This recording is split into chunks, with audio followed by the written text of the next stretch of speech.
नमस्कार दोस्तों, स्वागत है आपका श्री सुंदर एकेडमी की ऑनलाइन क्लासेस में। हम लोग शिक्षा से संबंधित कुछ क्लासेस कर रहे हैं। तो शिक्षा से संबंधित क्लास में अब तक हम लोगों ने राष्ट्रीय शिक्षा नीति 1986 की चर्चा की है। उसके आगे आज हम लोग 2005 में शिक्षा से रिलेटेड एक पॉलिसी आई, एक नीति आई, एक पाठ्यचर्या आई, उसकी चर्चा हम लोग करने जा रहे हैं। तो आज की वीडियो राष्ट्रीय पाठ्यचर्या की रूपरेखा 2005 से संबंधित है, जिसको कई बार शिक्षा नीति 2005 भी कह दिया जाता है। ठीक है ना, राष्ट्रीय शिक्षा नीति 2005। तो राष्ट्रीय पाठ्यचर्या की रूपरेखा 2005 के नाम से इस प्लान की चर्चा हम लोग करेंगे आज। ठीक है, तो इसको इंग्लिश में NCF नेशनल करिकुलम फ्रेमवर्क, ठीक है, राष्ट्रीय पाठ्यचर्या की रूपरेखा।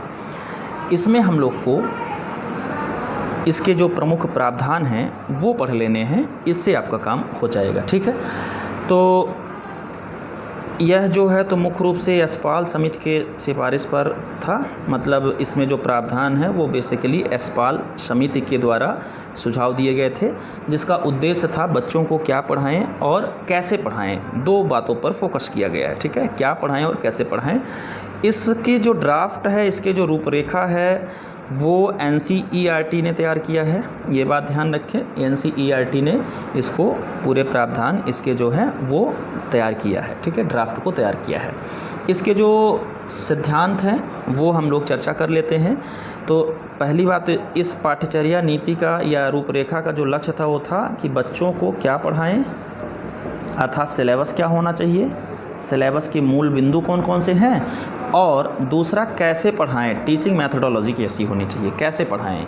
ठीक है, कैसे उन चीज़ों को सिखाएं। इस सिद्धांत पर आधारित इसके प्रावधान हैं जो इस प्रकार हैं, हम लोग देखते हैं। राष्ट्रीय पाठ्यचर्या की रूपरेखा 2005 के प्रमुख प्रावधान। ठीक है, प्रावधानों में पहला प्रावधान, इन्होंने कहा इस नीति में कि ज्ञान जीवन से जुड़ना चाहिए।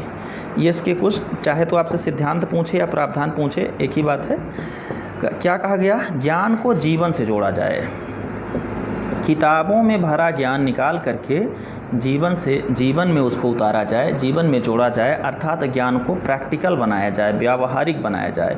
ये बात इसमें कही गई। दूसरा, इसका मतलब हमारे सिलेबस में वो सारी चीज़ें रखी जाएं जो व्यवहारिक जीवन से संबंधित हो। दूसरा, इन्होंने कहा कि पढ़ाई को रटने की प्रथा से निकालकर सीखने की प्रथा पर लाया जाना चाहिए।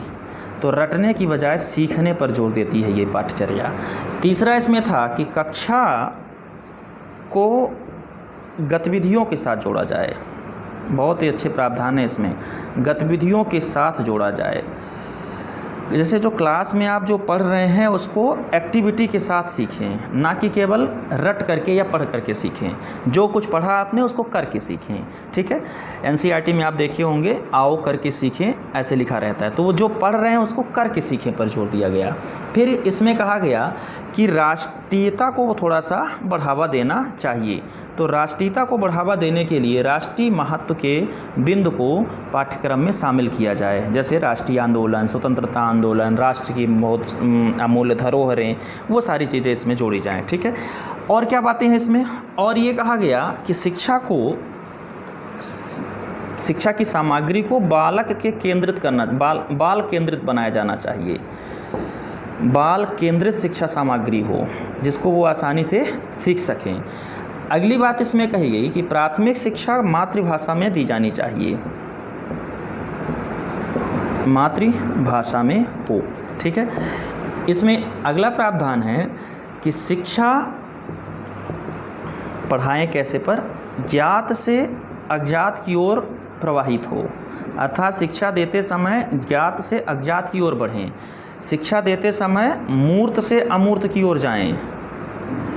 जात से अज्ञात और मूर्त से अमूर्त का मतलब यह है कि बच्चा जो जानता है पहले वो बात करें और उसी के थ्रू फिर ये वो बताएं जो वो नहीं जानता है। ठीक है, जैसे मान लेते हैं कि जब पढ़ाई हो रही हो तो पहले उसको वो बताया जाना चाहिए टॉपिक से रिलेटेड जो वो जानता है। जैसे मान लीजिए हमें पर्यावरण यदि पढ़ाना हो तो पर्यावरण के संदर्भ में बच्चा क्या जानता है, बच्चा घर जानता है, तो हमें पहले घर की चर्चा करनी चाहिए, फिर पूरे पर्यावरण की चर्चा करनी चाहिए। ऐसे मूर्त से अमूर्त की ओर, मूर्त से अमूर्त का मतलब है कि पहले वो टॉपिक बताएं जो वस्तुएं हमें दिखती हों, जिनको बच्चा टच कर सकता हो, जिनको बच्चा देख सकता हो, जिनके साथ बच्चा खेल सकता हो।